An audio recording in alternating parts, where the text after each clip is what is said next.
Allan, help me. There's someone trying to get in here and carrying a knife covered in blood. I'm starting to think if the opportunity arose, I would look for Sherlie. I'm going to Oklahoma City one day. I will look for the girl, to find the bright spot in this problem.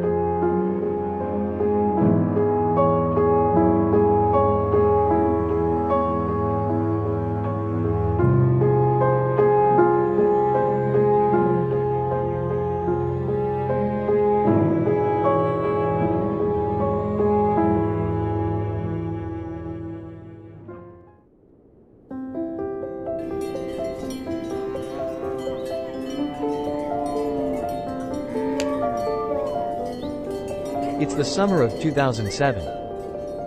A year after the Allans moved to Virginia, our family farm had a gentleman named Mr. Bryan. It's been a month he stayed in Woodstock to research our farm. He claimed to be from LA, he was still relatively young, maybe around 30. He rented the house that used to be occupied by the Allan family.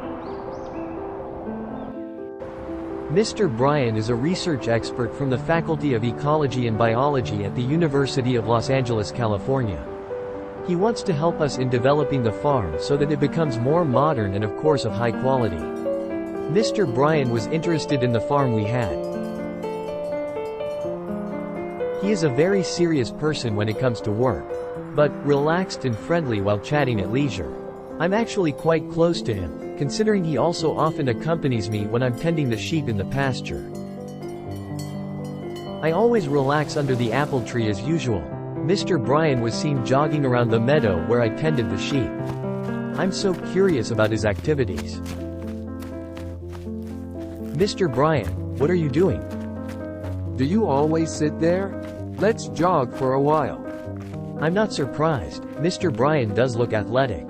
His body is straight and slightly stocky, very well proportioned. He was tall, with short hair and a long nose. He once said that he had enlisted in the United States service to become a soldier. The aura that radiated from him made others who saw him understand that he was a highly educated person. I too someday want to be like him.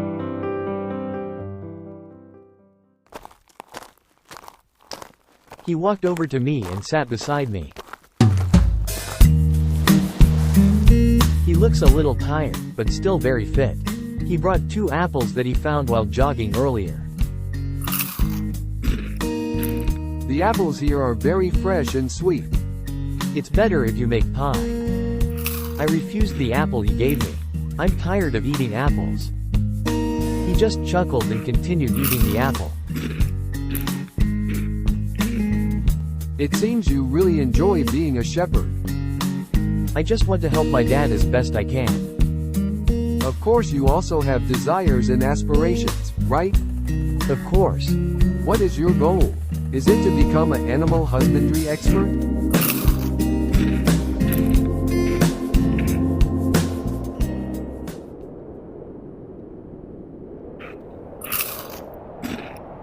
I want to be a consultant psychiatrist.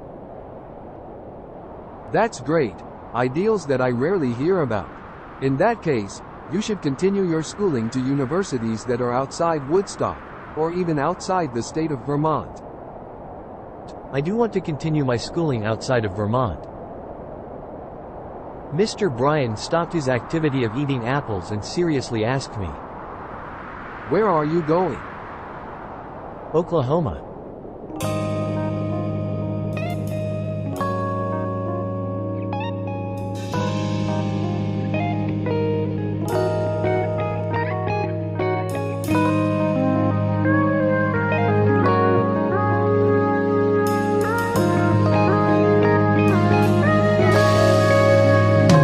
Mr. Bryan didn't seem to believe. Oklahoma? Far away. But I happen to have friends there. I can take you to Oklahoma if you really intend to continue your school there. Really? When do you plan to continue your school there? I thought for a moment, then said, I'm raising money to go there. Maybe next year. Fine. If you want, I'll take you there. I've been there before, so I know Oklahoma pretty well. Of course I will. My chance to go to Oklahoma is just one step away. It has finally come true.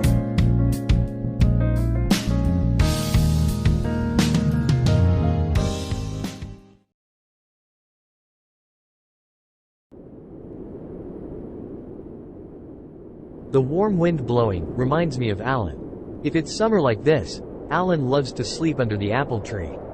I also remembered about his notes. Everything in that note is still clear in my head, because I read it over and over again.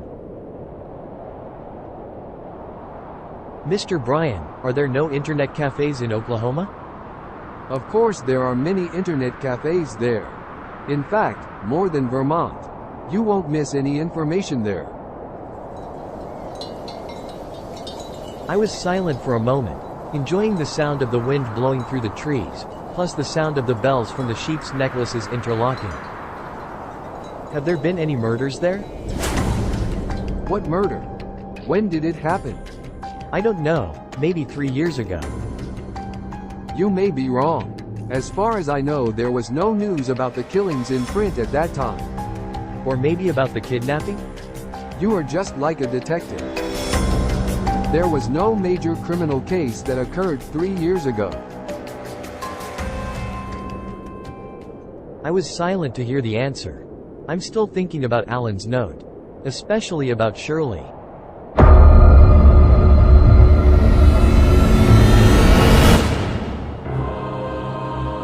However, Allan never once said that Sherlie was being held captive. I also wonder if Sherlie really exists? Or just Allan's imagination? If Sherlie had really been kidnapped and held captive, it should have made the headlines in the newspapers and magazines about the Oklahoma kidnapping. But what does Sherlie have to do with Allan? Is it true that because of Allan, Sherlie has been held captive? Then, why is it that only Sherlie's number can call Allan? In fact, I can't even call Allan myself. Did Sherlie mean it was another Allan? Impossible. Reading too many mystery stories makes my brain a little error. Maybe Sherlie was just playing Allan, and Allan already knew that. That's why Allan deliberately threw away the SIM card and its number, so Sherlie couldn't contact him again. Unfortunately, at that time, Allan did not mention the cell phone number that Sherlie used to call him. So, I can't prove the truth of the story.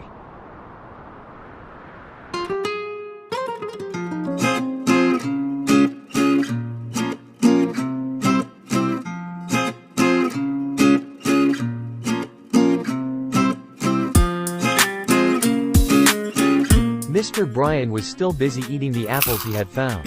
He seems to really like apples. Or perhaps, he was starving.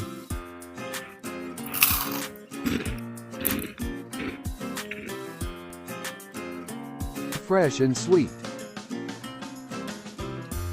Mr. Bryan, how long have you lived in Oklahoma? I went there in 2001 and lived there for about 4 years. He answered while chewing an apple. I thought, if I look at the time Sherlie was held captive in Allan's records in 2004, there should have been some coverage in the newspapers at that time.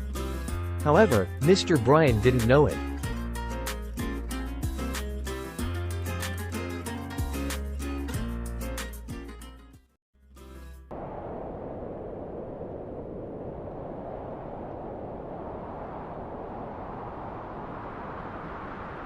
Mr. Bryan, is it true that in Oklahoma City, there is a street called Southwest 89th? Southwest 89th Street, huh? I know that road. Then he seemed to remember something. The road that leads to the downtown area. Are you on business there? I'm just asking. Turns out, Allan wasn't lying. The area mentioned in his notes really existed. I started to think if it was true that Sherlie was just playing a prank on Allan, why would she give Allan her home address in such detail? Home address is something very personal. Most likely Sherlie really wanted to be found by Allan.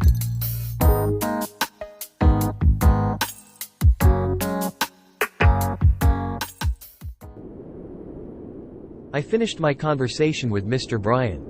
I thanked him and stepped away from him. You still wanted to continue jogging this afternoon. After finishing herding all my sheep to the pen, I returned home, took a shower and then had dinner with my father and mother.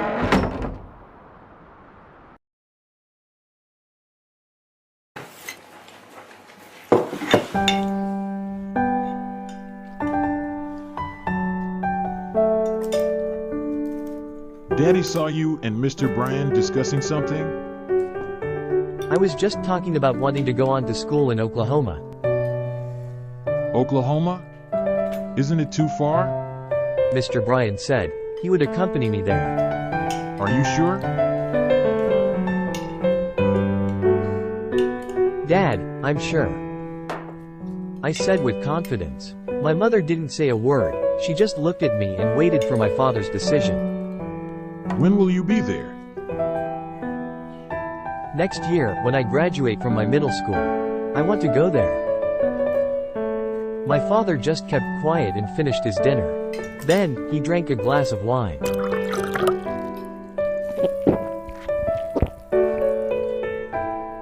Do a good job this year. Daddy will grant your wish next year.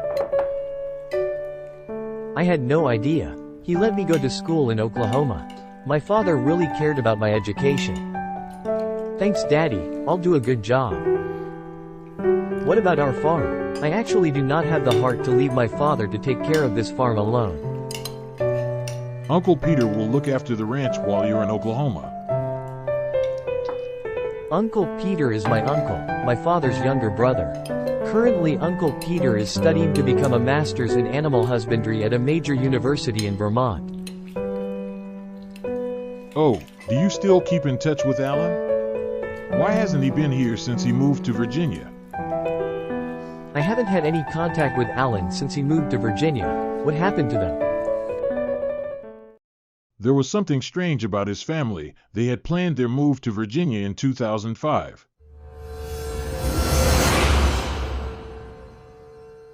Is that true? His father said that at this time, Allan became a paranoid figure. He told me Allan insisted on moving from here. He looked like someone was threatening him. Allan never told me if he was threatened by someone. Maybe Allan is just being paranoid. After all, according to his father, their family was fine while living here. Who threatened Allan? Why did he threaten Allan? Come on, you don't need to think about it. Now brush your teeth and go to sleep. Tomorrow you have to work again, right?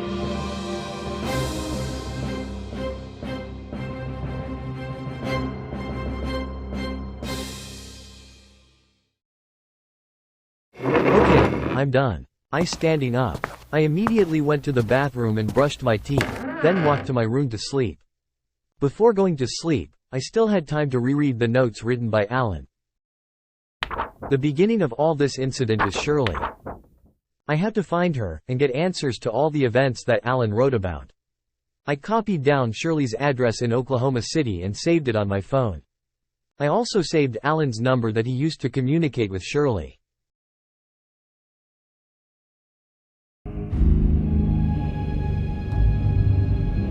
There is one important thing I have to remember about Sherlie. The only clue she gave. She has red hair, sharp nose, brown eyes and has a small birthmark on the right of her chin. After making sure that no information was left out, I put the book back in and turned off my bedroom light. Now time for me to sleep.